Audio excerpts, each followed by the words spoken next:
Hello everyone, welcome you all to another session on the platform of Aspirants to Cadet. As you all know, we are discussing very important questions for our upcoming CAPF and CDS examination, and we have discussed the first lecture. And today we are going to start another lecture, which will consist questions of science and economics. So, I am Priyanshu Nigam, and I have cleared multiple defense examinations multiple times. Let's start. पहला question कह रहा है consider the following statements regarding arteries and veins. ये पूरा question circulatory system पे। तो एक बार circulatory system थोड़ा सा जान लेते हैं, जितना हमें जानना है उतना ही जानेंगे, कोई एक्स्ट्रा चीज़ नहीं जानेंगे। अगर एक्स्ट्रा चीज़ जान भी वो भी आपके लिए इंपॉर्टेंट होगी, क्योंकि स्टेटमेंट ऐसे आने लगे हैं कि अगर आपको पूरा कॉन्सेप्ट नहीं पता है then you might not get the correct answer. तो हम सर्कुलेटरी सिस्टम जानते हैं। हमारे इस क्वेश्चन में स्टेटमेंट अगर पढ़ें, arteries carry blood away from the heart while veins bring it back to the heart. पहला स्टेटमेंट। दूसरा है veins have thicker walls than arteries. तो तीन चीजें होती हैं, बॉडी, लंग्स और हार्ट। अब हार्ट का काम अगर हम देखें तो हार्ट का मेन काम जो होता है वो होता है पंपिंग का। मतलब इसका कुछ काम नहीं है, बस जो ब्लड होगा उसको हार्ट से लेके बॉडी तक पहुंचाना है। लंग्स का काम क्या है? लंग्स का काम है जो दो ब्लड होते हैं, ऑक्सीजनेटेड और डीऑक्सीजनेटेड। अगर हम अपने ऑक्सीजनेटेड ब्लड की बात करें, इसमें ऑक्सीजन प्रेजेंट होती है, और डीऑक्सीजनेटेड ब्लड की बात करें इसमें ऑक्सीजन एब्सेंट होती है। तो जब कोई ब्लड हार्ट से लेके लंग में जाएगा तो लंग उसमें ऑक्सीजन भर देगा। लंग उसमें ऑक्सीजन कैसे भरेगा वो हमने पढ़ा है रेस्पिरेटरी सिस्टम में। तो जब हार्ट पहले लंग में भेजेगा, लंग से, ताकि क्योंकि इस हार्ट को तो वो वाला ब्लड पंप करना है जो इसमें ऑक्सीजनेटेड हो, वो हार्ट देना है, वो ब्लड देना है बॉडी को। अब ऑक्सीजन लाएगा कहाँ से? वो पहले ब्लड लेगा फ्रॉम लंग्स, और लंग भी एक बॉडी का पार्ट है। तो ये होता है कि कोई भी ब्लड अगर हार्ट से बॉडी में जाएगा तो वो होगा ऑक्सीजनेटेड ब्लड, और कोई ब्लड अगर बॉडी से लेके हार्ट में जाएगा तो वो होगा डीऑक्सीजनेटेड ब्लड। तो अगर हम देखें, जब पहले ब्लड आ गया हार्ट के पास, तो हार्ट से कोई भी चीज जाएगी अगर बॉडी में, और बॉडी में ही आता है लंग्स हमारा, तो हार्ट से कोई भी चीज जाएगी बॉडी में तो वो जाएगी फ्रॉम आर्टरीज, और कोई सी चीज बॉडी से हार्ट में जाएगी तो उसको हम बोलते हैं वीन्स।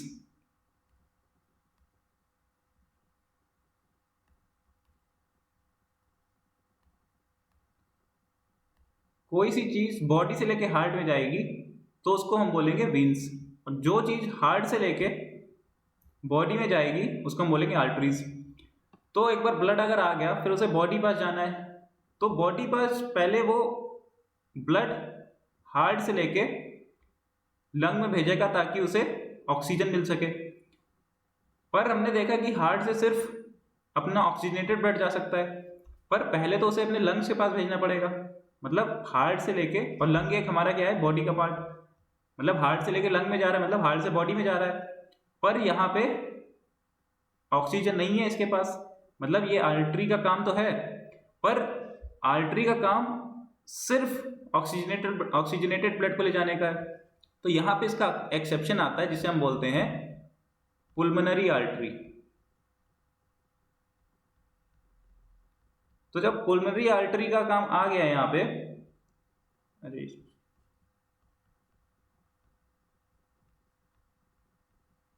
पुल्मोनरी आर्टरी ने हार्ट से लेके लंग में भेज दिया डीऑक्सीजनेटेड ब्लड। मतलब पुल्मोनरी आर्टरी क्या कैरी करती है? Deoxygenated blood. और बाकी आर्टरी कैरी करती है ऑक्सीजनेटेड ब्लड। तो हार्ट से लेके लंग में चला गया, अब लंग से लेके हार्ट में भी जाना है, क्योंकि वापस तो इसको चाहिए ही ऑक्सीजनेटेड ब्लड, और लंग मिलाता है ब्लड में ऑक्सीजन। तो हमने देखा कि जो बॉडी से लेके हार्ट में जाएगा उसको हम बोलेंगे वीन, और उसमें होगा डीऑक्सीजनेटेड ब्लड। पर यहाँ पे देखा कि हमने बॉडी से लेके हार्ट में जा रहा है, पर यहाँ पे ऑक्सीजन प्रेजेंट है, तो इसको हम वीन्स नहीं बोलेंगे, इसको हम बोलेंगे पुल्मोनरी वीन्स। तो ये वीन्स का एक्सेप्शन है, पुल्मोनरी वीन्स और पुल्मोनरी आर्टरी, इनका एक्सेप्शन है ये। तो जब एक बार हार्ट के पास पहले ब्लड आया डीऑक्सीजनेटेड, उसने लंग्स के पास भेजा, कौन सी आर्टरी से भेजा? पुल्मोनरी आर्टरी से। कौन सा ब्लड भेजा? Deoxygenated blood. लंग ने वापस इसको भेजा हार्ट में, ये ऑक्सीजनेटेड ब्लड भेजा, और किससे भेजा? पुल्मोनरी वीन से।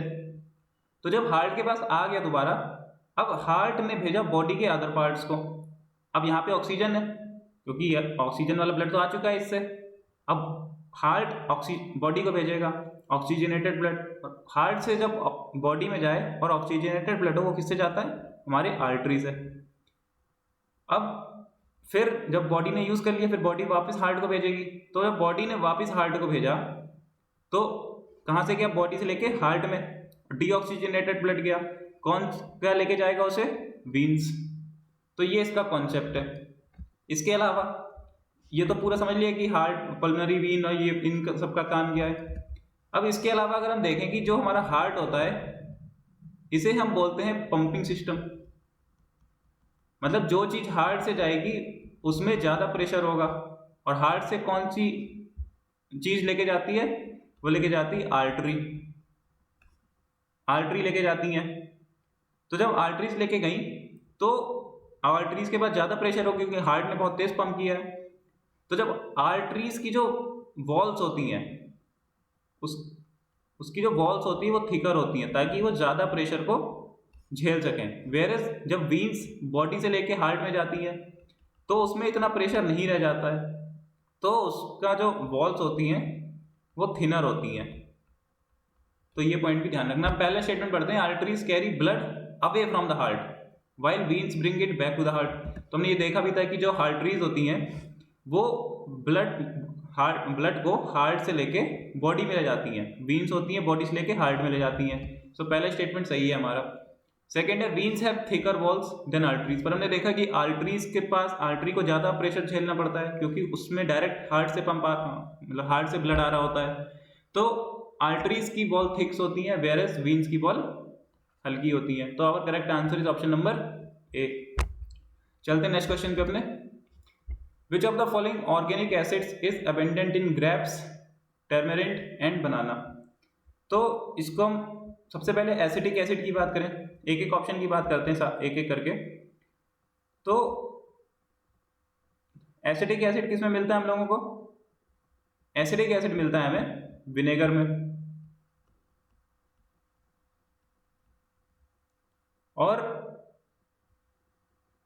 इसके बारे में इतना ही जानना है, यही अभी तक क्वेश्चन आया है, एसिटिक एसिड मिलता है विनेगर में, तो ग्रेप्स में नहीं मिलता है ये। साइट्रिक एसिड, साइट्रिक एसिड में मोस्टली हम लोग को मिलता है जो सिट्रस फ्रूट्स होते हैं। सिट्रस फ्रूट्स कौन कौन से? Oranges, lemons etcetera. तो ये भी नहीं मिलता हमें ग्रेप्स में। लैक्टिक एसिड, लैक्टिक एसिड पे बहुत इंपॉर्टेंट क्वेश्चन आ चुका है। जब हमारे मसल्स में क्रैम्प आ जाता है रनिंग करते टाइम या कैसे भी करते टाइम, तो उसमें जो प्रोड्यूस होता है उसे हम बोलते हैं लैक्टिक एसिड, और ये भी ग्रेप्स में नहीं होता है। और ये मेनली होता है जब ऑक्सीजन की लैकनेस हो जाती है, मतलब लैक ऑफ ऑक्सीजन हो जाता है, तब ये मिलता है। डी है हमारा टार्ट्रिक एसिड, ये मिलता है हमें ग्रेप्स में, टर्मेरिंड में और बनाना में। अब इसके सोर्स इतने इंपॉर्टेंट नहीं है, पर सोर्स अगर आ भी गए तो फॉर एग्जांपल यहाँ पे देखा कि सिट्रस फ्रूट है, तो आप ऐसे कनेक्ट कर सकते हैं, लैक्टिक एसिड तब प्रोड्यूस होगा जब हमारी कोई मसल या बॉडी पार्ट से रिलेटेड हो। एसिटिक एसिड का डायरेक्ट क्वेश्चन आया है विनेगर से, और टार्ट्रिक एसिड, ये तीन चीजें बहुत इंपॉर्टेंट है। तो चलते हैं अपने नेक्स्ट क्वेश्चन पे।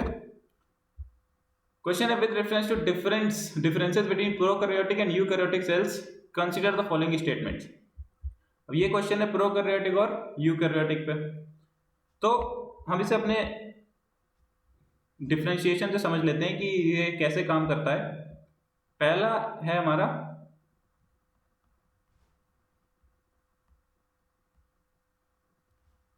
प्रोकैरियोटिक,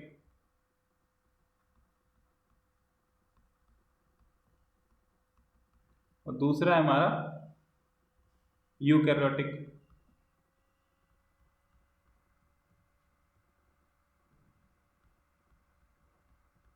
हम एक एक करके इसका डिफरेंस समझेंगे। सबसे पहला हमें पॉइंट ऑफ डिफरेंस देखना है अपना न्यूक्लियस, फिर जो डीएनए की शेप होती है, ये इसके नोट्स इंपॉर्टेंट हैं, आप खुद से बनाते रहिएगा। उसके बाद जो उसका मेम्ब्रेन बाउंड स्ट्रक्चर होता है,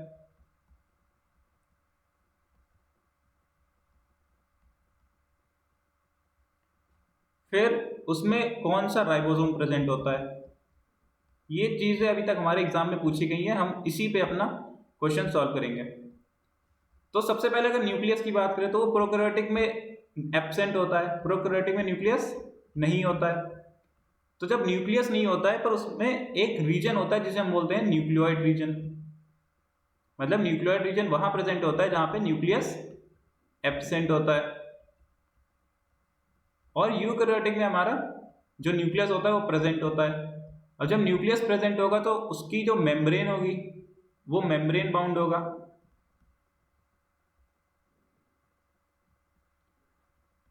न्यूक्लियस एक मेम्ब्रेन बाउंड रीजन में होगा। डीएनए शेप देखें, डीएनए शेप क्या होती है। डीएनए जो होता है हमारे प्रोकैरियोटिक में वो मोस्टली सर्कुलर होता है। Circular DNA is found in prokaryotic cells, whereas जो यूकैरियोटिक होता है उसमें एक लीनियर डीएनए फाउंड किया जाता है। अब मेम्ब्रेन बाउंड बचा कि जब उसमें न्यूक्लियस है ही नहीं, न्यूक्लियोइड रीजन है, न्यूक्लियोइड रीजन एक अनडिफाइंड रीजन है, तो उसकी कोई एक पार्टिकुलर लिमिट नहीं है, तो इसमें जो न्यूक्लियर रीजन मेम्ब्रेन होती है वो एब्सेंट होती है। अब जब हमारे यूकैरियोटिक की बात करें, अगर इसमें न्यूक्लियस प्रेजेंट होता है, जब न्यूक्लियस प्रेजेंट होता है उसका एक डेफिनेट रीजन हो गया, डेफिनेट रीजन हो गया तो उसके साइड में एक मेम्ब्रेन होती है जिसे हम बोलते हैं मेम्ब्रेन बाउंड, तो इसमें मेम्ब्रेन प्रेजेंट होती है, मतलब इसमें मेम्ब्रेन बाउंड न्यूक्लियस होता है। राइबोसोम की बात करें तो इसमें 70S राइबोसोम होते हैं, और अगर हम अपने यूकैरियोटिक की बात करें तो इसमें 80S क्रोमोसोम होते हैं। पर ये इसका एक्सेप्शन है कि सारे यूकैरियोटिक सेल्स में 80S राइबोसोम नहीं होते हैं, बल्कि जो हमारा माइटोकॉन्ड्रिया है और क्लोरोप्लास्ट है उसमें 80S राइबोसोम प्रेजेंट ना होकर 70S राइबोसोम प्रेजेंट होते हैं। तो ये इसका मेन डिफरेंस था। अब चलते अपने क्वेश्चन पे। पहला क्वेश्चन है prokaryotic cells lack true nucleus whereas eukaryotic cells contain a nucleus. So ये तुमने अपना पहले ही पॉइंट पढ़ा था, न्यूक्लियस इसके पास एब्सेंट होता है और इसके पास प्रेजेंट होता है। तो पहला स्टेटमेंट हमारा सही है। सेकंड स्टेटमेंट है, पहला स्टेटमेंट सही है हमारा। सेकंड स्टेटमेंट है prokaryotic cells have circular DNA whereas eukaryotic sales possesses linear DNA. तो सेकंड स्टेटमेंट भी सही है, हमने यहाँ देखा था डीएनए की शेप क्या है। So second statement is also correct. Third statement है prokaryotic cells contain membrane bound organelles whereas eukaryotic cells do not. पर मैं देखा था प्रोकैरियोटिक सेल्स के पास न्यूक्लियस ही नहीं होता है, एक न्यूक्लियोइड रीजन होता है जो कि अनडिफाइंड है, तो उसका कोई एक लिमिट नहीं है, तो उसमें मेम्ब्रेन बाउंड ऑर्गेनेल नहीं होती है। और यूकैरियोटिक सेल के पास एक न्यूक्लियस होता है, एक डिफाइंड लिमिट होती है, तो उसमें मेम्ब्रेन बाउंड ऑर्गेनेल होती है। तो third statement is wrong. Our correct answer is option number 1 and 2। चलते हैं नेक्स्ट क्वेश्चन पे। क्वेश्चन है which of the following statements regarding haemoglobin are correct. अब अगर हम अपने हीमोग्लोबिन की बात करें तो ये मोस्टली पाया जाता है हमारे ब्लड में, और ब्लड में भी किसमें, आरबीसी में। आरबीसी में हीमोग्लोबिन में प्रेजेंट क्या होता है, आयरन। अब क्वेश्चन आता है कि जो रिएक्टिविटी है हीमोग्लोबिन की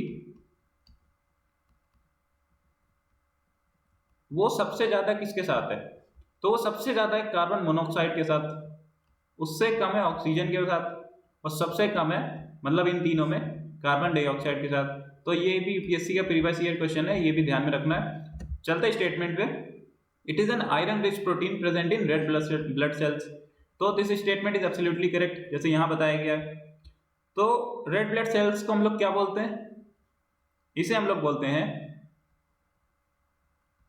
एरिथ्रोसाइट्स। तो first statement is absolutely correct. Second है, it aids cartilage producing cells in adapting to low oxygen conditions. पर हमने देखा कि ये वो जो है हेमोग्लोबिन है हमारा, तो ये लो ऑक्सीजन के साथ नहीं बल्कि हाई ऑक्सीजन के साथ अडेप्ट करने में सक्षम होता है, और इसका कोई काम नहीं है कार्टिलेज प्रोड्यूसिंग में। तो second statement is wrong. Third है, haemoglobin levels are generally higher in females than in mails.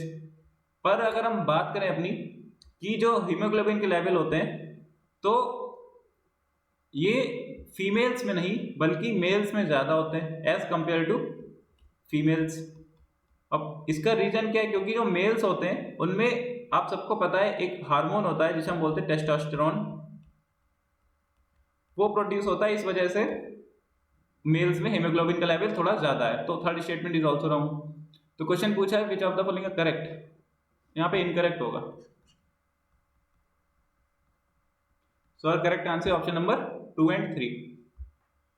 चलते हैं नेक्स्ट क्वेश्चन पे। क्वेश्चन कह रहा है which of the following is a consequence of high inflation. तो अगर हम अपने इन्फ्लेशन की बात करें कि इन्फ्लेशन होती क्या है, फॉर एग्जाम्पल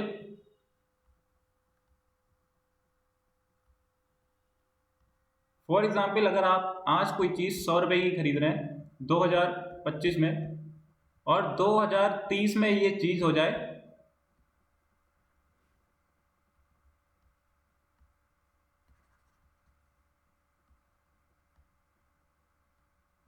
2030 में ये चीज हो जाए 200 रुपए की, तो इन्फ्लेशन भी 100 रुपए की फ्रॉम 2025 टू 2030। तो मतलब increase in general price level is known as inflation, और यही अगर डिक्रीज हो जाए तो उसे बोलते हैं डिफ्लेशन। तो अभी हम अपने आप को इन्फ्लेशन पे रेस्ट्रिक्ट करते हैं, एक एक ऑप्शन को समझते हैं। पहला ऑप्शन है increase in purchasing power of money. पर अगर हम देखें किसी के पास 100 रुपए हैं, उसमें वो 2 ब्रेड ले सकता है, मतलब 50 रुपए की एक ब्रेड हुई। अब इन्फ्लेशन हो गई, यही ब्रेड 100 रुपए की हो गई एक ब्रेड, तो वो अब एक ही ब्रेड खरीद पाएगा।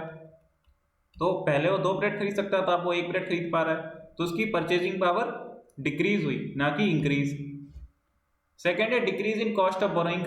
अब कॉस्ट ऑफ बोरोइंग क्या होती है? कॉस्ट ऑफ बोरोइंग ये होती है कि अगर आपने 100 रुपए का लोन लिया, उस पर आपने 10% इंटरेस्ट दिया, मतलब आपको एक साल बाद कितने रुपए जमा करने पड़ेंगे? 110 रुपए। अब यही इन्फ्लेशन भी हो गई। जब इन्फ्लेशन हो गई तो कॉस्ट ऑफ बोरिंग मतलब जो उसका इंटरेस्ट रेट होता है उसे हम बोलते हैं कॉस्ट ऑफ बोरोइंग। जब मतलब पहले 110 रुपए की वैल्यू कुछ और थी, फिर आपने फिर से 100 रुपए लोन लिए, और यहाँ भी 10% की, सिर्फ 10% का इंटरेस्ट है, यहाँ भी आपने 110 रुपए इसको दिए। तो मतलब जो 10 रुपए यहाँ पे दिए थे आपने एक्स्ट्रा, और जो 10 रुपए यहाँ पे दिए थे, उसकी वैल्यू बिल्कुल अलग है, क्योंकि यहाँ पे इन्फ्लेशन नहीं थी पर यहाँ पे इन्फ्लेशन हो गई। जब यहाँ पे इन्फ्लेशन नहीं थी तो वो 10 रुपए जो उसने एक्स्ट्रा लिए थे आपसे, तो उसमें वो कम से कम, मतलब अगर 2 रुपए की एक चीज़ है तो वो 5 चीज़ें खरीद सकता था, 5 थिंग्स खरीद सकता था। पर यहाँ पे 10 रुपए जो उसे मिले, पर इन्फ्लेशन हो गई, यहाँ पे नहीं थी इतनी, यहाँ पे इन्फ्लेशन हो गई, तो वो चीज़ जो 2 रुपए की थी अब वो अप्रॉक्सीमेटली 4 रुपए की हो गई, तो वो सिर्फ अराउंड 2 थिंग्स खरीद सकता है। तो वो आपको नहीं देगा ना, मतलब जितना आपने, मतलब आपसे जब उसने, जितना आपने 10 रुपए दिए उसे अलग से, उसमें उसने कम चीज़ें खरीदी, पर इसमें उसका भला नहीं चल रहा है। उसने कहा कि उसे 5 ही चीज़ें खरीदनी है, तो तुम उसे 20 रुपए का इंटरेस्ट दो। अब समझे, मतलब उसे ज़्यादा इंटरेस्ट कर दिया ताकि वो अपनी जो जो चीज़ें हैं, वो जो आपके पैसे से इंटरेस्ट मिल रहा है उसे, वो ज़्यादा कर सके, तो इसमें increase in cost of borrowing होता है, मतलब इंक्रीज इन इंटरेस्ट रेट देखा जाता है इन्फ्लेशन में, तो ये पॉइंट भी ध्यान रखना है। थर्ड है डिक्लाइन इन सेविंग्स, ये सही है हमारा, तो मतलब सेकंड गलत है हमारा। डिक्लाइन इन सेविंग्स क्यों? क्योंकि फॉर एग्जाम्पल पहले आपके पास 100 रुपये आपने जमा करे 2020 में, इसकी वैल्यू कुछ और थी। फॉर एग्जाम्पल इससे 50 रुपये की एक चीज़ आई, तो उसमें आपने एक मतलब 2 चीज़ें खरीद ली, 2 थिंग्स। फिर अगर आपके पास और कोई खर्चा आ गया, आपको अपने इस वाले में से रुपए निकालने पड़ेंगे ताकि आप अपना अलग से खर्चा निकाल सकें, क्योंकि जो और चीज़ें जो आपकी नॉर्मल गुड्स हैं जो आपको खरीदनी उसके प्राइसेस बढ़ गए हैं, आपकी इनकम उतनी है, तो आपको अपनी सेविंग में डिक्रीज करना पड़ेगा। तो third statement is correct. Fourth है reduction in cost of production. Cost of production क्या होती है? कॉस्ट ऑफ प्रोडक्शन वो होती है, फॉर एग्जाम्पल अगर आपको कोई बिल्डिंग बनानी है तो उसके लिए आपको बहुत सारी चीज़ें चाहिए होंगी। सबसे पहला आपको ब्रिक्स चाहिए होंगी, सीमेंट चाहिए होगी, लेबर चाहिए होगा। अब जब इन्फ्लेशन होगी तो इन लोग की डिमांड, इन लोग की सब मतलब प्राइस बढ़ जाएगा। जब इन लोगों का प्राइस बढ़ जाएगा तो ऑब्वियसली बिल्डिंग का प्राइस ज़्यादा आएगा, और इन्हीं सब के प्राइस को हम बोलते हैं कॉस्ट ऑफ प्रोडक्शन। तो ये इंक्रीज होगा ना कि रिड्यूस। तो third statement is also wrong, B is also wrong, A is also wrong. Our correct answer option number C. Question कह रहा है that Gini coefficient is an indicator of. तो गिनी कोफिशिएंट, जहां भी गिनी वर्ड आ जाए वहां पे आपको अपने मन में लाना है इनकम इनइक्वालिटी। अब इसकी वैल्यू होती है 0 से लेके 1 तक। इसका ग्राफ कुछ ऐसे बनता है, फॉर एग्जाम्पल अगर ये बिल्कुल स्ट्रेट लाइन है तो ये है 0, मतलब इसकी वैल्यू ही 0। अब 0 मतलब क्या है? 0 मतलब है परफेक्ट इक्वालिटी। अब अगर यही ग्राफ नीचे होके ऐसे हो जाए तो यहां मतलब इसमें थोड़ा यहां पे कम हो गया, यहां ज्यादा हो गया। इसकी अगर ये पूरा मैक्सिमम हो जाए ऐसे करके, पूरा आर्क बन जाए इसकी, तो इसकी वैल्यू होगी 1। जब इसकी वैल्यू 1 होगी तो हम इसे क्या बोलेंगे? Perfect inequality. तो पहला स्टेटमेंट देखें, economic growth of a country, तो ये तो हम अपने जीडीपी से या जीएनपी से नापते हैं, तो ये हमारा सही नहीं है। Employment rate in a country, employment rate का एक दूसरा कर्व होता है जिसे हम बोलते हैं फिलिप्स कर्व। फिलिप्स कर्व क्या कहता है? ये रिलेशन देता है इन्फ्लेशन में और एम्प्लॉयमेंट में। अनएम्प्लॉयमेंट में, मतलब रिलेशन इन्फ्लेशन देता है इन्फ्लेशन में और अनएम्प्लॉयमेंट में। और कैसा रिलेशन देता है? ये इनवर्स रिलेशन देता है, मतलब जितनी ज्यादा इन्फ्लेशन उतना कम अनएम्प्लॉयमेंट। तो ये इसका फिलिप्स कर्व का थोड़ा सा कॉन्सेप्ट है। तो सेकंड भी हमारा गलत है। थर्ड है income inequality within population. So third state C option is correct. Inflation level in a country, inflation level कौन बताता है? कैसे हम लोग मेजर करते हैं? बाय यूज ऑफ सीपीआई और डब्ल्यूपीआई। पहले डब्ल्यूपीआई पे करते थे, अब सीपीआई पे करते हैं। और इन्फ्लेशन को कंट्रोल कौन करता है? आरबीआई। कैसे कंट्रोल करता है? मॉनेटरी पॉलिसी के द्वारा। अब मॉनेटरी पॉलिसी का कंपोजिशन क्या है और उसके वर्किंग प्रिंसिपल्स क्या हैं, उसके क्वांटिटेटिव और क्वालिटेटिव प्रिंसिपल्स क्या हैं, वो अपने अगले क्वेश्चन में डिस्कस करेंगे। सो और correct answer option number C. Next question कह रहा है कंसीडर द फॉलोइंग स्टेटमेंट्स। पहला है मतलब ये मतलब एस्टिमेट ये दे रखी हैं, ग्रुप्स दे रखे हैं, कमिटीज दे रखी हैं और उनका रिकमेंडेशन बताने की रिकमेंडेशन सही है या नहीं। तो सबसे पहले अगर अपने बात करें लखड़वाला कमेटी की, तो लखड़वाला एक्सपर्ट ग्रुप क्यों बनाया गया था? सबसे पहले ये बनाया कब गया था? ये बनाया गया था 1993 में। और ये सारे पॉवर्टी एस्टिमेशन के लिए ग्रुप्स थे, इनकी अलग अलग रिकमेंडेशंस हैं, वो हम रिकमेंडेशंस अपनी एक एक बार पढ़ेंगे। तो लकड़वाला ग्रुप ने क्या बोला? लकड़वाला ग्रुप ने बोला कि इन्हें, जो पहला ऑप्शन था लकड़वाला का, ये बनी थी 1993 में। और इनकी रिकमेंडेशन क्या थी? इनकी रिकमेंडेशन थी कि एक कैलोरी बेस्ड नॉर्म्स हम लाएं। हम पॉवर्टी को जांचने के लिए कैलोरी बेस्ड मेथड लाएं। वो क्या था? उन्होंने बोला कि अगर कोई पर्सन अर्बन एरिया में और कोई रूरल एरिया में है, तो वो मिनिमम कितनी कैलोरीज इंटेक करे जो भी पॉवर्टी से वो ऊपर हो जाए। अगर अर्बन की बात करें तो उसे 2100 kilo calorie per day consume करनी चाहिए, और अगर रूरल की बात करें तो उसे approximately 2400 calorie per day consume करेगा अगर, तो वो पॉवर्टी में नहीं आएगा। तो मिनिमम न्यूट्रिशनल रिक्वायरमेंट, तो this statement is correctly matched. आया था ये 1993 में। फिर आया तेंदुलकर कमेटी। ये कब बनाई गई? ये 2005 में बनाई गई। और इसने रिपोर्ट कब दी अपनी? इसने रिपोर्ट दी 2009 में। इसके रिकमेंडेशन क्या थे? इसके जो दूसरा है हमारा तेंदुलकर कमेटी, ये आई थी 2005 में। इसके रिकमेंडेशन क्या थे? इसने मेनली 3 चीजें रिकमेंड करी। पहला तो जो पॉवर्टी बेस्ड, जो इन्होंने बोला था कि कैलोरी बेस्ड मेथड था, उसे कैलोरी बेस्ड से हटा के इन्होंने बोला कि उसे कंजम्पशन एक्सपेंडिचर मेथड पे कैलकुलेट किया जाए। कंजम्पशन एक्सपेंडिचर मेथड पे मतलब कौन कितना पैसा खर्च कर रहा है। इसके अलावा इन्होंने तो दूसरा पॉइंट दिया, इन्होंने बोला कि जो अर्बन है उसे एक यूनिफॉर्म बास्केट में रखा जाए, uniform urban basket of poverty.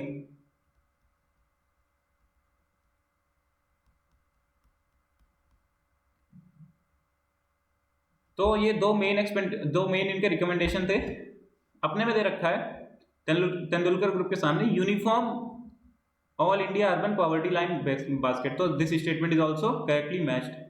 Third है हमारा रंगाराजन कमेटी। रंगाराजन कमेटी कब आई थी? ये बनाई गई थी 2012 में। और इसने अपनी रिपोर्ट कब दी? इसने अपनी रिपोर्ट दी 2014 में। तो इसने रिकमेंड क्या किया?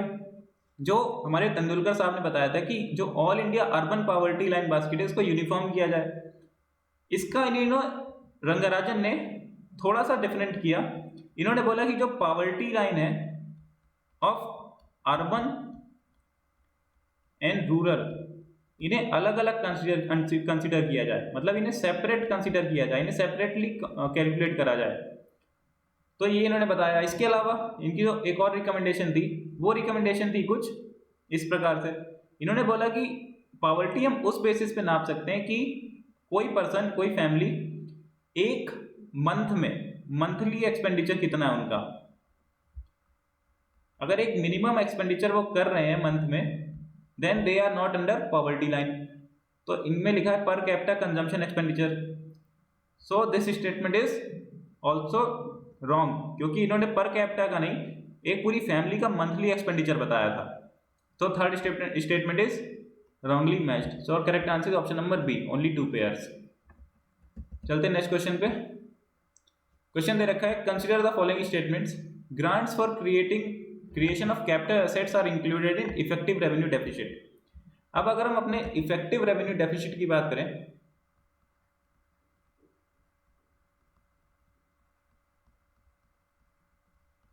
तो ये वो डेफिसिट होता है जो हमारा फिस्कल, जो रेवेन्यू डेफिसिट होता है,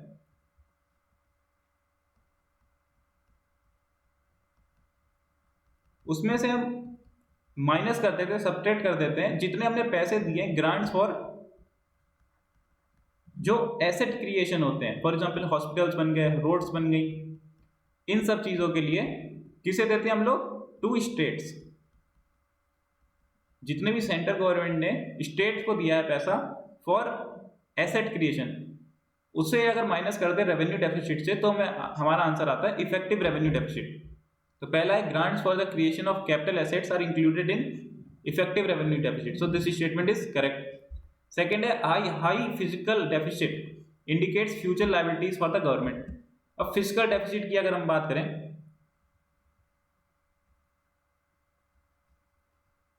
तो फिजिकल डेफिसिट क्या होता है? फिजिकल डेफिसिट वो होता है जो हमारा टोटल डेफिसिट है। टोटल डेफिसिट मतलब जितना हमने एक्सपेंडिचर कर दिया है, टोटल जो हमारा पैसा जा चुका है।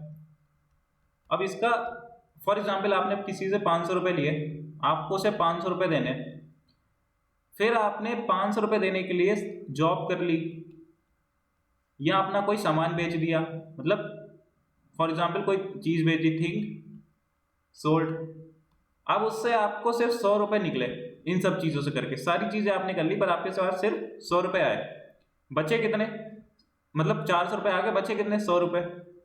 अभी 100 रुपए को देने के लिए, देने तो आपको पूरे 500 है, 100 रुपए देने के लिए आपने बोरोइंग ले ली, किसी से उधार ले लिए, बोरोइंग से ले ली सिर्फ 100 रुपए की, क्योंकि 100 रुपए तो बचे आपके। तो ये जो 100 रुपए है जितना आपने उधार लिया है, ये आएगा आपका फिजिकल डेफिसिट में, सिर्फ ये 100 रुपए होगा फिजिकल डेफिसिट, मतलब टोटल एक्सपेंडिचर माइनस, इसमें से अगर हम ये वाले पैसे हटा दें जितने आपने नॉन बोरोइंग से लिए हैं, मतलब ये आपने खुद की मेहनत से कमाए हैं, खुद की चीजें बेची हैं, टोटल नॉन बोरोइंग रिसिप्ट्स, जितना आपने पैसा आपके पास आया नॉन बोरोइंग से, पर ये बोरोइंग वाला नहीं करना है। जब एक्सपेंडिचर आ गया हमारा, और 500 हमने लिया था, 500 खर्च कर दिया, हमें मिला कितना, अपने जॉब और चीजें बेच के 400, बचा कितना, 100 रुपए, और 100 रुपए हमने लिया था बोरोइंग से, तो ये बोरोइंग निकाल के आती है जितना हमने उधार लिया है, वो होता है फिजिकल डेफिसिट। तो मतलब जो हमने उधार लिया है जितना, वो हमें आगे चल के रीपे करना पड़ेगा, और वो कौन पे करेगा, जो आगे वाले जनरेशन होगी, फ्यूचर जो इंडिया का होगा वो पे करेगा। So future liability, so this statement is also correct. Third है, primary deficit arises when government expenditure exceeds its revenue from taxes and other sources. तो प्राइमरी डेफिसिट की बात करें अगर हम लोग,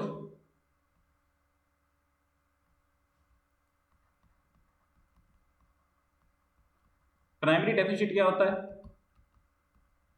प्राइमरी डेफिसिट वो होता है अगर हम लोग फिजिकल डेफिसिट में से माइनस कर दें जो इंटरेस्ट पेमेंट है, जैसा पिछला एग्जाम्पल में बताया था, जो हमारा फिजिकल डेफिसिट आया था 100 रुपए, पर गवर्नमेंट ने बोला कि ये 100 रुपए वो भी थे जो हमने पिछले साल किसी से लोन लिया था, लास्ट ईयर लोन लिया था, उसका इंटरेस्ट देना है। तो इस 100 रुपए में से फॉर एग्जाम्पल हमें 20 रुपए इंटरेस्ट देना है, तो बचा कितना, 80 रुपए, तो 80 रुपए होगा हमारा प्राइमरी डेफिसिट। तो स्टेटमेंट कह रहा है primary deficit arises when government expenditure exceeds its revenue from taxes and other sources. So ये तो हमारा फिजिकल डेफिसिट और बोरोइंग वाला सोर्सेज था, तो this statement is wrong. So our correct answer option number A, 1 and 2। तो ये था हमारा आज का लेक्चर। I hope you all guys have liked it, and please give your valuable suggestions in the comment section. Thank you everyone.